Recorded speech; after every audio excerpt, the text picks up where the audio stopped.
నమస్తే BTV7 news కు స్వాగతం. నేను మిస్ సోని. వార్త వివరాల్లోకి వెళ్తే మానవ అక్రమ రవాణాకు పాల్పడుతున్న ముగ్గురిని అదుపులోకి తీసుకున్నట్లు సిటీ పోలీస్ కమిషనర్ మీడియాకు తెలిపారు.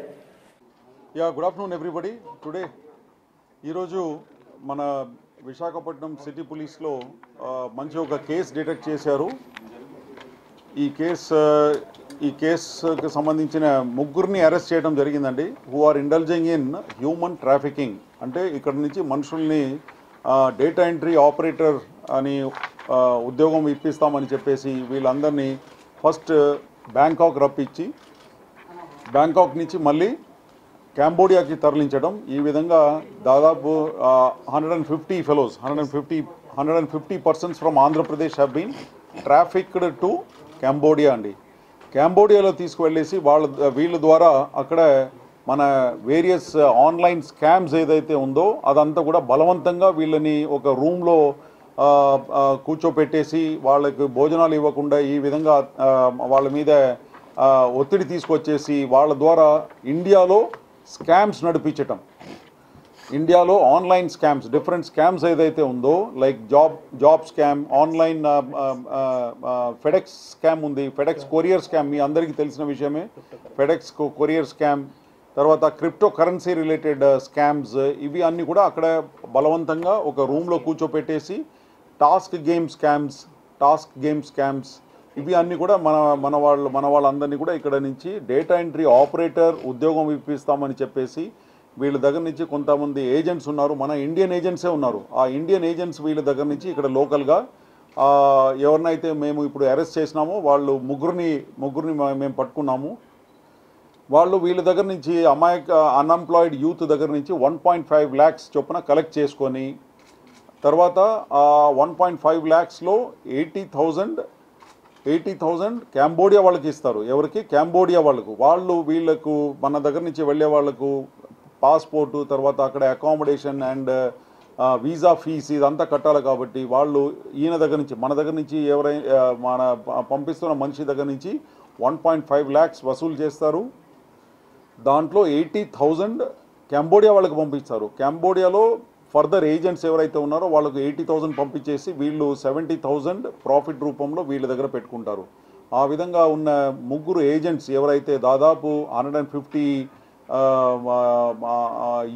అన్ఎంప్లాయిడ్ యూత్ని ఎవరిని అయితే ఇక్కడి నుంచి పంపించారో వాళ్ళు ముగ్గురు కూడా ఈరోజు అరెస్ట్ చేయడం జరిగింది. వీళ్ళందరి మీద కూడా హ్యూమన్ ట్రాఫికింగ్ యాక్ట్ కింద కేసు, తర్వాత ఎక్స్టార్షన్, రాంగ్ఫుల్ కన్ఫైన్మెంట్ ఈ సెక్షన్స్ కింద, క్రిమినల్ కాన్స్పిరసీ ఆల్సో ఈ సెక్షన్స్ కింద వీళ్ళ మీద కేసు నమోదైంది ఇక్కడ మన దగ్గర. అండ్ ఈ డీటెయిల్స్ అన్నీ కూడా ఎంబసీ స్టాఫ్, కాంబోడియాలో ఎంబసీ స్టాఫ్ వాళ్ళందరితో కూడా ఈరోజు షేర్ చేస్తాము. వీళ్ళు ఇంటరాగేషన్లో ఏదైతే చెప్పారో అవి అన్నీ కూడా మేము మన కాంబోడియాలో ఏదైతే మన ఇండియన్ ఎంబసీ ఉందో వాళ్ళకు కూడా షేర్ చేస్తాము.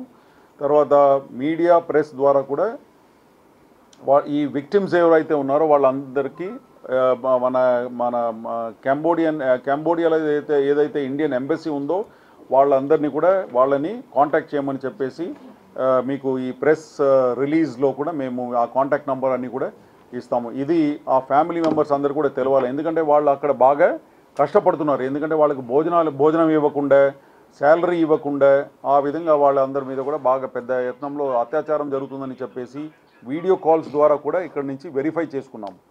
ఈ ఏజెంట్స్ ఎవరైతే అక్కడ పంపించారో వాళ్ళతో మా ముందే వీడియో కాల్ చేసేసి వాళ్ళందరూ కూడా ఏడుస్తున్నారు. వాళ్ళందరూ కూడా ఇల్లీగల్ కస్టడీలో అక్కడ ఉన్నారు. వీళ్ళు కనీసం 1 year పని చేయాలట అక్కడ. 1 year వాళ్లకు స్లేవ్స్ బాండెడ్ స్లేవ్స్ వాళ్లకు పని చేయాలట. అది కూడా ఎట్లా? అక్కడ వెళ్ళి మన వాళ్ళ ద్వారానే ఇండియాలో స్కామ్స్ నడిపించటం.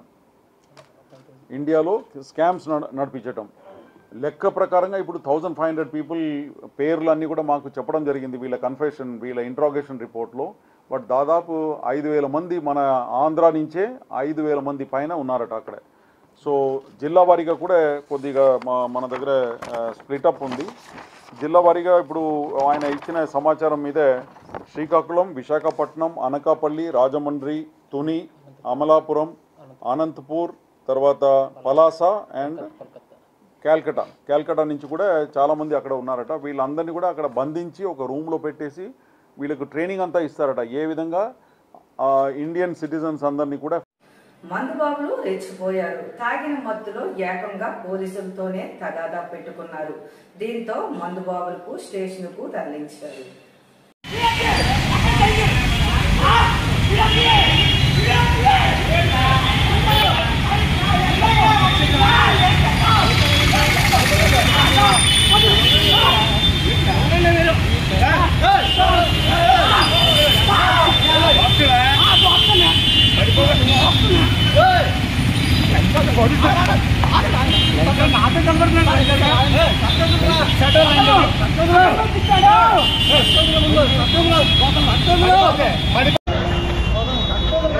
ఏం జరిగిందండి? ఎక్కడో దొరికాడు, వాళ్ళ ఫ్రెండ్ పారిపోయాడు, సీరియస్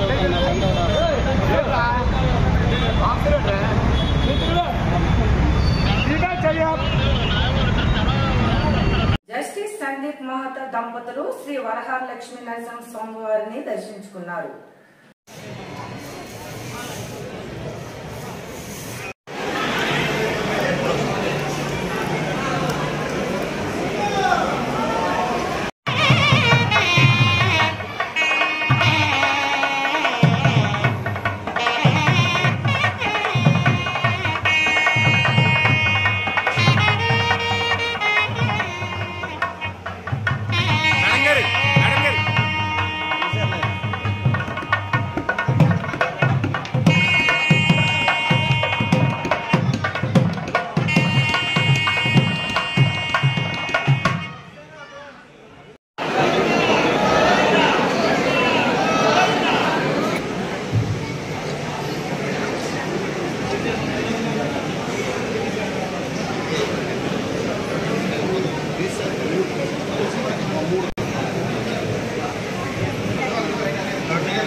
మధ్య తగువును రెండు పార్టీల తగువుగా చూపించవద్దని మీడియాకు సూచించారు. ఏదైతే ఉందో it is between two families అండి, neighbouring families. Okay, both the families వాళ్ళు ఇద్దరు కొట్టుకున్నారు. ఎందుకు ఉంటుంది కదా మహిళల మధ్యలో అక్కడే రెండు ఆ విధంగా కొట్టుకొని ఒకరిని బూత్ మాటలు తిట్టారండి. ఆ వీడియోస్ అన్నీ కూడా ఉన్నాయి. It is in the social media అన్నిట్లో అందరికీ వచ్చేసింది. ఇప్పుడు అంతే జరిగింది. కానీ దాంట్లో ఫస్ట్ ఏమైందంటే ఒక ఫ్యామిలీ వెళ్ళేసి పూల కుండలీలు అన్నీ తీసుకువెళ్ళేసి ఒకటి మీద దాడి చేశారు. ఓకే, దాడి చేసిన తర్వాత వాళ్ళు భయపడి లోపల నుంచి వాళ్ళ కజిన్ బ్రదర్కి వెంటనే ఫోన్ చేశారు. ఆ కజిన్ బ్రదర్ వచ్చేసి ఆవేశంలో వీళ్ళని కొట్టారు. ఎవరైతే ఫస్ట్ అగ్రెసివ్గా మాట్లాడారో వాళ్ళ పూల కుండీలు అన్నీ తీసేసి వాళ్ళ ఇంట్లో దాడి చేస్తున్నారు. ఇదంతా వీడియోలో ఉందండి, మీరు అందరూ వీడియోలో చూస్తే వీడియోలో స్పష్టంగా కనిపిస్తుంది. కావాలంటే వీడియో కూడా ప్లే చేసి చూపిస్తారు. సో ఈ విధంగా జరిగింది. కానీ దాంట్లో ఫస్ట్ ఒక వర్షన్ ఏం వచ్చింది, ఒక వర్షన్ ఏం పెట్టారు, దట్ టీడీపీ ఒక పార్టీ ఇంకొక పార్టీకి ఓటేశారు అని చెప్పేసి బహిరంగంగా వీళ్ళు వచ్చి చెప్పారట. ఎవరైనా చెప్తారండి? మీరు వెళ్ళి చెప్పారా ఎవరికైనా నేను ఫలానా పార్టీకి ఓటేసినానని చెప్పేసి? ఆ విధంగా ఎవరో వెళ్ళి చెప్పారని చెప్పేసి ఇట్లా ఆరోపణ వచ్చింది. అర్థమవుతుందా? ఫలానా పార్టీకి ఓటు వేశారని చెప్పేసి అక్కడ కాలనీలో అందరికీ ఎవరో వెళ్ళి చెప్పారట. చెప్పిన దాని మీద అవతల పక్క ఉన్న వాళ్ళందరూ కూడా వీళ్ళని కొట్టారట. అది ఒకటి చెప్పారు, అది తప్పు అండి. It has been investigated. Second, next day మళ్ళీ ఏమన్నారు, అక్కడ ఏదో ప్లాక్ ఉందట, ఏమి prime ministers Awas Yojana PMAY ఎప్పుడో ఇల్లు కట్టిన దానికి సంబంధించిన ఒక ఈ ఇది ప్లాక్ అంటారు కదా, ఆ ప్లాక్ అక్కడ ఎక్కడో పెట్టారట. ఎక్కడ ఎవడదో వాళ్ళ ఇంట్లో ఎక్కడో పెట్టి ఉన్నారు. అది అది అది అది ఫలానా పార్టీకి సంబంధించింది, అది ఫలానా పార్టీకి సంబంధించింది, అది అక్కడే ఉంది, 50 సంవత్సరాల నుంచి అక్కడే పడి, అది ఫలానా పార్టీకి సంబంధించిందని చెప్పేసి అది ఉండకూడదు అని చెప్పేసి అది తీసేయండి అని చెప్పారట. తీయలేదని చెప్పేసి వచ్చి కొట్టారు. ఇదంతా అసలు అబద్ధం. That is not at all correct. We have verified. మా వాళ్ళు డీసీపీ లెవెల్లో వెళ్ళి ఎంక్వైరీ చేశారు, చూశారు. ఇదంతా తప్పు అండి. There is no political colour behind it. That మీరు ఎక్స్కి ఓట్ చేశారు కాబట్టి వై వచ్చి మిమ్మల్ని కొట్టేయటము అని చెప్పడము, తర్వాత ఆ ఇల్లు బర్మా కాలనీలో ఎప్పుడో కట్టింది అక్కడ అది ఉందని చెప్పేసి, ఇదంతా తప్పు అండి. Don't give political colour to it. Don't spread any kind of misinformation and disinformation. Election Commission is all very serious and we are all under deputation to Election Commission. If somebody is spreading such kind of misinformation and disinformation without seeking clarification from the police, they will have to face the law of the land. Okay? Simhadri Appanna రెండవ చందనము అరగదేత కార్యక్రమాన్ని వేద పండితులు భక్తి శ్రద్ధలతో నిర్వహించారు.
నటుడు చందు ఆత్మహత్యపై ఆయన భార్య స్పందించింది.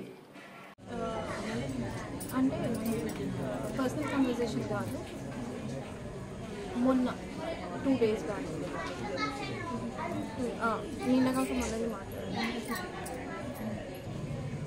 లేదండి, పిల్లల కోసం వస్తారు, పిల్లల్ని చూస్తారు. ఆల్రెడీ అందరికీ చెప్పారు. ప్రముఖ కమ్యూనిస్టు నాయకుడు బొచ్చలపల్లి సుందరయ్యకు 39వ వర్ధంతిని పురస్కరించుకొని కమ్యూనిస్టు ఆయనకు ఘనంగా నివాళులర్పించారు. సాధిస్తాం సుందరి గారి ఆశయాలను, సాధిస్తాం సుందరి గారి ఆశయాలను, సాధిస్తాం సుందరి గారి ఆశయాలను.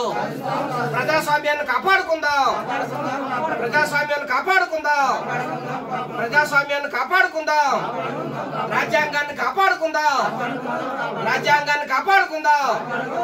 జోహార్ కామ్రేడ్ బొచ్చలపల్లి సుందరయ్య, జోహార్ కామ్రేడ్ బొచ్చలపల్లి సుందరయ్య.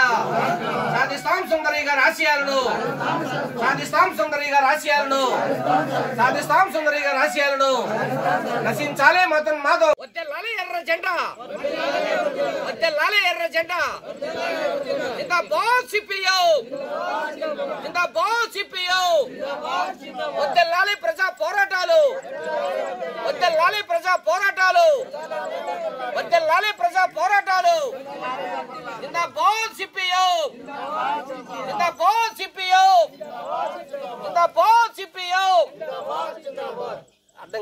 తీయకొండి. జిందాబాద్ సిపిఓ సుందరయ్య, సాధిస్తాం సుందరి గారి ఆశయాలను, సాధిస్తాం సుందరి గారి ఆశయాలను, సాధిస్తాం సుందరి గారి ఆశయాలను. జోహార్ కామిడి పుచ్చలపల్లి సుందరయ్య, జోహార్ కామిడి పుచ్చలపల్లి సుందరయ్య. మేరకెక్కరా తగ్గిన పర్లేదు. ప్రజాస్వామ్యాన్ని కాపాడుకుందాం, గిరిజన హక్కులను కాపాడుకుందాం.